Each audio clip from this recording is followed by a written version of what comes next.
Hello viewers, special learning में मैं वंदना आपका हार्दिक स्वागत करती हूँ। आज का हमारा टॉपिक है education of children with special needs in inclusive setup. जब हम CWSN की बात करते हैं तो इसमें 21 दिव्यांगता वाले बच्चे आते हैं, जिसमें orthopedically handicap, hearing impaired, speech impaired, partially blind, blind और लर्निंग डिसेबिलिटीज आदि दिव्यांगताएं आती हैं। इन बच्चों की एजुकेशन की जब बात आती है तो इनके लिए दो तरह की शिक्षा का प्रावधान है, स्पेशल स्कूल्स और इंक्लूसिव एजुकेशन। स्पेशल स्कूल्स में कुछ निश्चित दिव्यांगता वाले बच्चे पढ़ाई करते हैं और उनके अकॉर्डिंग उस स्कूल में ज़रूरी जो है प्रावधान किए जाते हैं और वहीं बच्चे पढ़ाई करते हैं। और इंक्लूसिव एजुकेशन में ये बच्चे मेन स्ट्रीम में शामिल होते हुए जनरल बच्चों के साथ जनरल स्कूल में पढ़ाई करते हैं।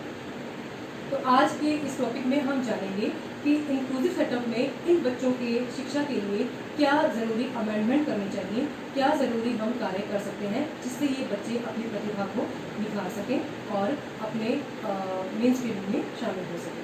तो सबसे पहले हम बात करेंगे ऑर्थोपेडिकली हैंडीकैप। ऑर्थोपेडिकली हैंडीकैप अगर बच्चा क्लास में होता है तो सबसे पहले हमें ये ध्यान रखना होता है कि इस बच्चे की किस असिस्टेंस की ज़रूरत है। इस बच्चे को, जैसे बच्चे को क्रचेस की या व्हील चेयर की ज़रूरत है या किस असिस्टेड डिवाइस की ज़रूरत है, उस ज़रूरत को पहले पूरा करना ज़रूरी है। उसके लिए मेडिकल चेकअप करवाना ज़रूरी है और इन बच्चों को वो डिवाइस देने के बाद बच्चों को ज़रूरी क्लास मैनेजमेंट करना ज़रूरी है। बच्चों को फ्रंट रो में बिठाया जाना चाहिए ताकि दूसरे बच्चे उससे प्रभावित ना हो और इस बच्चे को भी क्लास में रहते हुए कोई दिक्कत ना हो। ऐसे बच्चों को अपनी प्रतिभा को निखारने के लिए स्कूल में जितनी भी एक्टिविटीज़ होती हैं उन सभी एक्टिविटीज़ में पार्टिसिपेट करवाना बहुत ज़रूरी है ताकि ये बच्चे अपनी प्रतिभा दिखा सकें, चाहे वो गेम्स हो, स्पोर्ट्स हो, रिक्रिएशनल एक्टिविटी हो, डांसिंग हो या फिर सिंगिंग हो, कोई भी एक्टिविटी हो उनमें इन बच्चों को पार्टिसिपेट जरूर करवाया जाना चाहिए।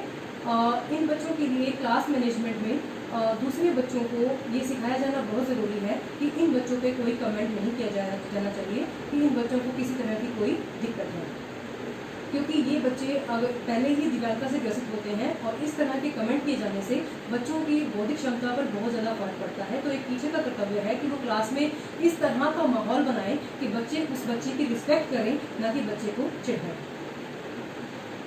बच्चे को इसके अलावा एजुकेशन में हेल्प करने के लिए बच्चे को ग्रेड सिस्टम देते हुए बच्चे को जो क्वेश्चंस वो करता है क्लास में लर्न उसकी लेंथ को कम किया जा सकता है या फिर बच्चे को हेल्प करने के लिए उसे एग्जाम में एक्स्ट्रा टाइम दिया जा सकता है। और बच्चों को भी जब अगर उसका कंटेंट पूरा नहीं होता है तो दूसरे बच्चों को बोला जा सकता है कि आप इसकी कंटेंट पूरा करने में हेल्प करेंगे। और साथ ही इन बच्चों को ज़रूरी जो सुविधाएं हैं वो दी जानी ज़रूरी है। दूसरी हम बात करेंगे पार्शली ब्लाइंड की। जो पार्शली ब्लाइंड बच्चे होते हैं वो बहुत ही कक्षा में आसानी से पहचाने जाते हैं, क्योंकि एक तो इनकी आंखों का आकार इस तरह से होता है जिससे पता चल जाता है कि ये बच्चे पार्शली ब्लाइंड हैं, या फिर इनकी देखने की जो शारीरिक हाव भाव ऐसा होता है कि जिससे पता चल जाता है कि बच्चे किस तरह की दिक्कत है। तो टीचर का फर्ज है कि वो इन बच्चों का पता चलने पर कि इनको दिक्कत हो सकती है, इनको मेडिकल चेकअप के लिए जो है हॉस्पिटल में भेजें कि इनको कहाँ दिक्कत है और किस चीज़ की ज़रूरत है।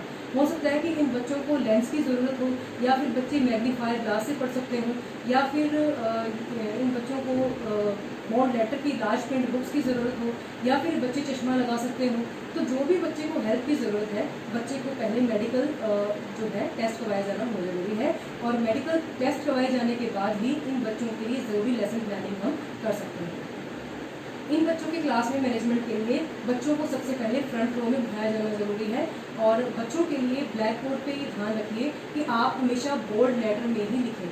जब बोल्ड लेटर में लिखेंगे तो ये ना कि उस बच्चे को हेल्प करेगा बल्कि जो बच्चे क्लास में पीछे बैठे हुए हैं उनको भी पूरी हेल्प करेगा।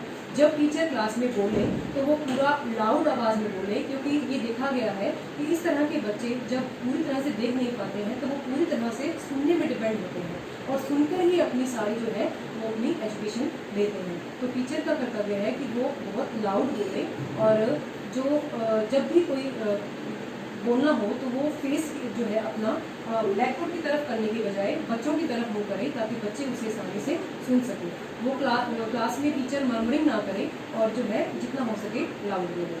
जब इनकी ग्रेडिंग की बात आती है तो इन बच्चों को एक्स्ट्रा टाइम दिया जाना ज़रूरी है और इनको एग्ज़ाम करते हुए जो बुक रखने के लिए स्टैंड दिया जा सकता है या फिर इनकी जो आंसर्स हैं, जो एग्ज़ाम है, उसको रिकॉर्ड करके ऑडियो कैसेट्स में रिकॉर्ड किया जा सकता है और भी ज़रूरी जो है आवश्यकताएँ उनकी नीड के अकॉर्डिंग अमेंडमेंट किए जा सकते हैं।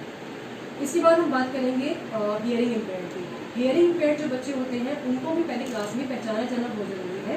जैसे इन बच्चों को मशीन की ज़रूरत तो नहीं है, इन बच्चों की जो सुनने की क्षमता है वो कितनी कम है, ये जानना बहुत ज़रूरी है। इसके लिए टीचर का फ़र्ज़ है कि इनको सबसे पहले इनको फर्स्ट रो में बिठाया जाए। टीचर जब भी बोले वो बहुत लाउड बोले लाउड, लेकिन जो उसकी बोलने की जो स्पीड है वो स्लो हो, ताकि बच्चा लिप रीडिंग करके जान सके।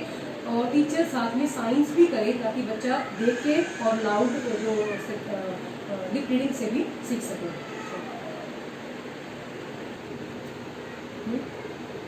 इसके बाद हम बात करेंगे लर्निंग डिसेबिलिटी। लर्निंग डिसेबिलिटी वाले जो बच्चे होते हैं इनको भी क्लास में पहचानना बहुत ज़रूरी होता है कि ये किस तरह की लर्निंग डिसेबिलिटी वाले बच्चे हैं।